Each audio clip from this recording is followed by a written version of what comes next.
Kozhikode general ആശുപത്രിയിലെ കാത്ത് ലാബിലെ angioplasty surgery നിലച്ചിട്ട് 6 മാസമാകുന്നു. 3 കോടിയിലേറെ രൂപ കുടിശ്ശിക വന്നതോടെ ശസ്ത്രക്രിയാ ഉപകരണ വിതരണം കഴിഞ്ഞ ഏപ്രിൽ 1 മുതൽ വിതരണക്കാർ നിർത്തിവച്ചിരിക്കുകയാണ്.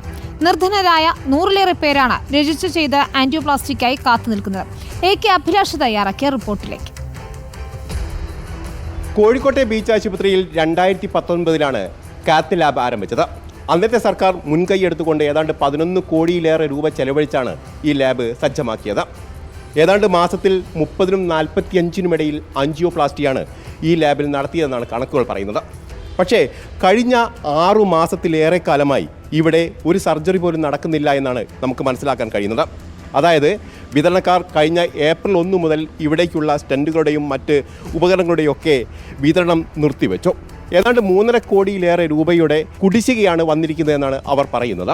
ഏതായാലും നിരവധി ആളുകളാണ് ഇപ്പോൾ ഇവിടെ ഈ ആൻജിയോപ്ലാസ്റ്റിക്ക് വേണ്ടി രജിസ്റ്റർ ചെയ്തിരിക്കുന്നത്.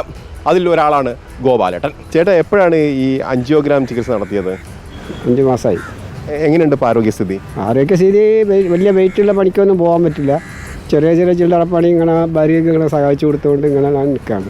ഈ ആശുപത്രിയിലേക്ക് ഏതാണ്ട് 4 വിതരണക്കാരാണ് ആൻജിയോപ്ലാസ്റ്റിക്കുള്ള ഉപകരണങ്ങളും മറ്റ് സംവിധാനങ്ങളൊക്കെ ഒരുക്കുന്നത്. ഇവർക്കാണ് 3.5 കോടിയിലേറെ രൂപയുടെ കുടിശ്ശികയുള്ളത്. സംഗീത് ഈ വിതരണക്കാരുടെ സെക്രട്ടറിയാണ്. എന്താണ് ഈ പെട്ടെന്ന് ഇത്തരത്തിലൊരു കുടിശ്ശിക വരാനുള്ള കാരണം? ഞങ്ങളെ സംബന്ധിച്ച് കാസ്പിൽ ട്രീറ്റ്മെൻറ്റ് ചെയ്യുന്ന വകയിൽ കിട്ടാനുള്ള തുക ഹോസ്പിറ്റലിൽ ലഭിക്കാത്തതിനെ തുടർന്നാണ് 11 മാസമായിട്ടുള്ള ഞങ്ങളെ കുടിശ്ശിക ലഭിക്കാത്തതിനെ തുടർന്ന് ഏപ്രിൽ മാസത്തോടുകൂടി ഞങ്ങളുടെ സപ്ലൈ എല്ലാം പൂർണ്ണമായി തോതിൽ നിർത്തിവെച്ചത്. അന്ന് 13 മാസം കുടിശ്ശിക ഉണ്ടായിരുന്നതിലേക്ക് 2 മാസത്തെ തുക അനുവദിച്ച് കിട്ടി. പിന്നീട് തുടർന്ന് തുകയൊന്നും അനുവദിക്കാത്തതിനെ തുടർന്ന് കാത്ത് ലാബ് ഏപ്രിൽ മാസം മുതൽ തന്നെ അടഞ്ഞു കിടക്കുകയാണ്. ഏതായാലും വലിയ തരത്തിലുള്ള പ്രതിഷേധങ്ങൾ നാട്ടിൽ ഉയരുന്നുണ്ട്. പ്രത്യേകിച്ച് അടുത്ത ദിവസങ്ങളിലൊക്കെ പ്രതിഷേധങ്ങൾ ഉയർന്നു വരാനുള്ള സാധ്യത കൂടിയാണ് ഉള്ളത്. മുസ്ലിം ലീഗിൻ്റെ സഫീനുണ്ട് അല്ലേ, അദ്ദേഹം നമുക്കൊപ്പം ചേർന്നുണ്ട്. എങ്ങനെയാണ് മുന്നോട്ട് പോകാൻ കഴിയുന്നത്?